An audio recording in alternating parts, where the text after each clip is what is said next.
Hari ni saya pakai jubah Al-Haramain. Jubah ni selesa geng. Memang rutin harian lah. Saya akan pakai jubah ni setiap hari. Pergi masjid, pergi mana-mana pun jubah ni lah. Kadang-kadang saya pakai colour hitam, kadang-kadang saya pakai colour purple, kadang-kadang merun, kadang-kadang biru dan sebagainya. Sebab saya ada banyak jubah ni.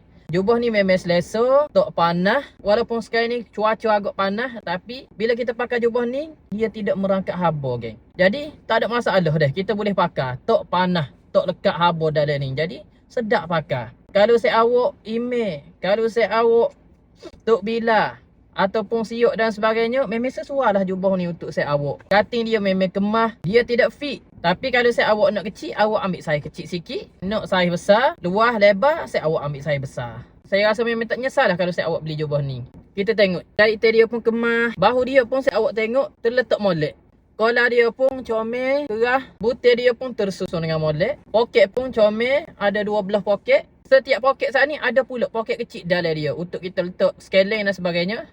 Jadi kalau saya awak berminat, saya awak boleh beli dekat beg kuning deh.